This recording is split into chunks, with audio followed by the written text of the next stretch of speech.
మన్నా అంటే స్వర్గం నుండి వచ్చిన ఆహారం గురించి ఇదొక సంక్షిప్త సమాచారం. సరే, ఈజిప్టును విడిచిపెట్టిన ఒక నెల తర్వాత ఇశ్రాయేలీలు అరణ్యంలో చిక్కుకుపోయారు. వాళ్ల దగ్గర తినడానికేమీ లేదు. వాళ్లు ఫిర్యాదు చేయడంతో యెహోవా ఆకాశం నుండి ఆహారాన్ని పంపిస్తానని మాట ఇచ్చాడు.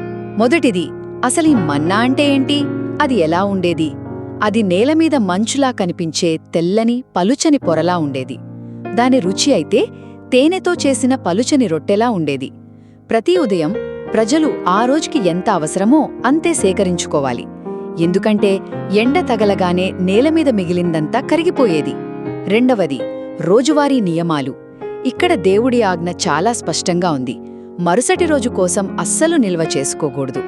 మరి కొంతమంది వినకుండా అలా దాచిపెట్టినప్పుడు ఏమైందో తెలుసా? మరుసటి ఉదయానికి అది పురుగులతో నిండిపోయి భరించలేని దుర్వాసన వేసింది.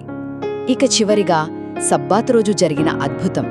6వ రోజున వాళ్లు రెట్టింపు మన్నాను సేకరించుకోవాలి. ఎందుకంటే 7వ రోజు అంటే సబ్బాతునాడు మన్నా అస్సలు కురిసేది కాదు.